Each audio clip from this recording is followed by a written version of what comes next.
together, we're doing Still Black and Still Proud. It's a show that includes us, Pee Wee's band, and African guest.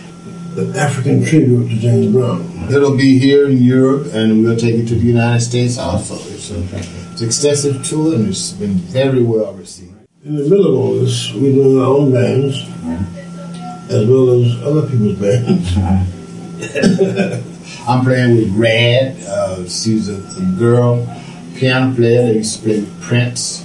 Very fine pianist. And I do my own band, and we both play with Dr. Lonnie Smith. Yes, we in Japan. Yeah, Dr. Lonnie Smith, Idris Muhammad, and Rodney Jones. About a month ago. Yeah.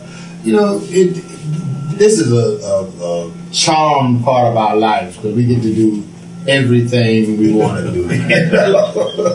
And we do a variety of stuff, and we do clinics, you know, and all of this is just fun for us, you know, because we don't have to spend a lot of time learning songs or rehearsing. We just do it the way we do it, and go to the next one. That's right. And get paid for it. In fact, I was a jazz snob. I didn't want to hear it. Listen to I didn't want to hear it, you know. But you know, you grow and you expand your mind, you know. It's funny you just say that. I don't know anything else. I don't want to know about nothing else. Yeah. James Brown changed my life. Go rewind back to Cold Sweat. Okay, play Cold Sweat.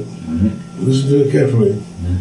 Analyze it, and you get the jazz influence.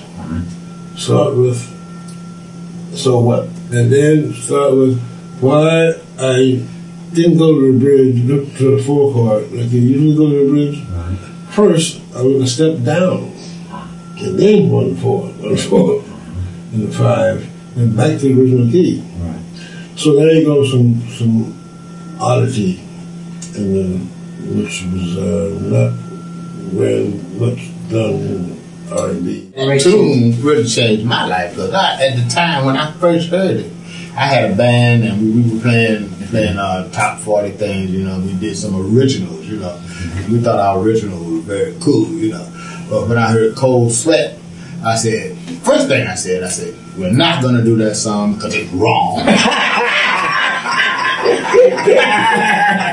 And we actually broke the band up because of that song. Yeah, you know, everybody wanted to play it. I did not want to play it, and so everybody kind of shied away from me, you know. But then I got in the band and I heard it more, and I realized that it was something, you know. And I listened to James Brown, I listened to Pee Wee, you know, and so I said, this is something. We were sure that we were on the right path because after Cold Sweat came, I got the feeling.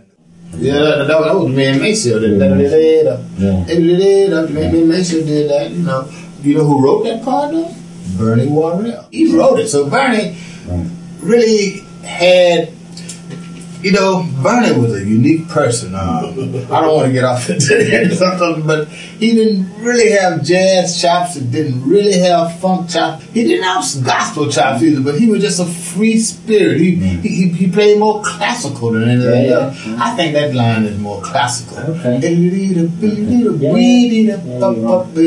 That's a classical line. I don't think it's bebop, but bebop would have been you know.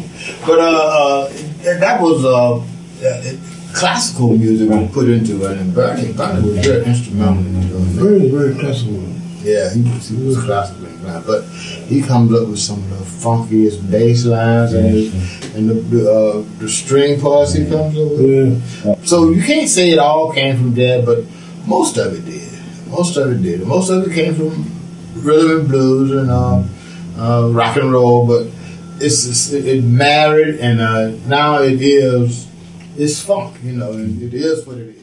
The personalities is what makes it different, you know, like you got the personality of James Brown, which actually pushed it to the forefront, you know. You know, people like James Brown, I a lot of their creativity and their influence came from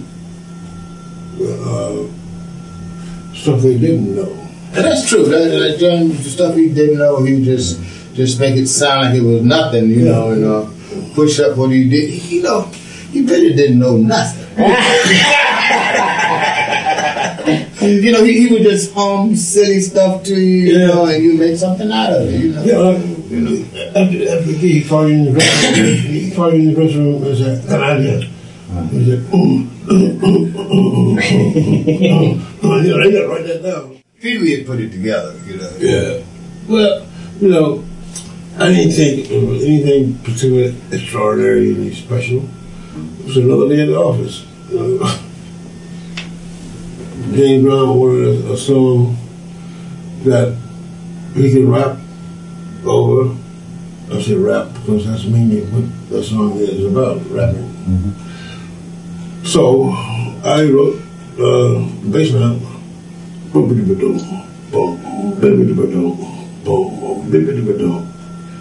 Incidentally, that drum blick was Clyde. Okay. It was Clyde. Yeah. Okay. Clyde Stubblefield. Yeah. I mean, that made it up and did it. You know. Yeah. You know. He was. It was. We call it New Orleans beat. Now I say, you play this.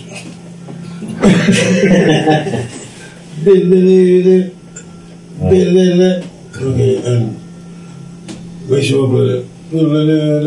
Just harmony. Very simple harmony. Mostly 1, 3, 5. And what's important is to put the instrument in the right place. The timbre of the instrument makes a big difference. So after the horn got that down. Now, first line, first figure, try. Now,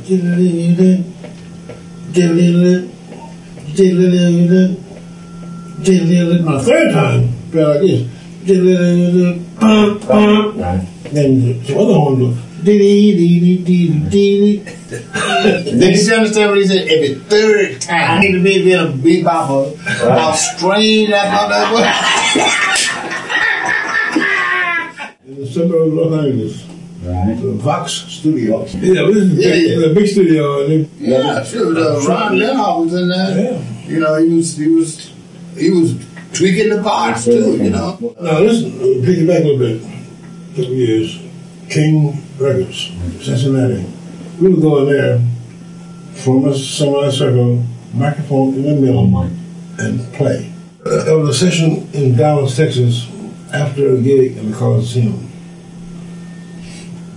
The band stayed on stage, and you recorded 6, 7, 8 tunes at the gig after everybody left. After everybody left. And that was an album called James Brown Plays and Directs James Brown Bands. A lot of my tunes that I had written for the band that we didn't get a chance to play on stage, but James was rehearsing them.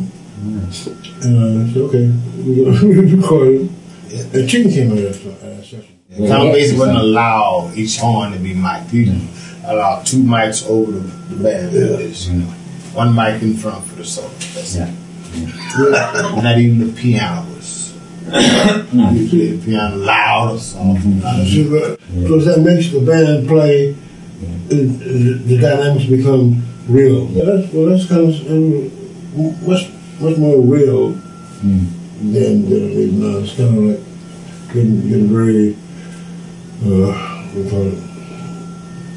Digital. Well, it's just more electronic than soulful. The section play, the section, the solo, get up into the mic. Step up. So, don't make a mistake, but have a good mic.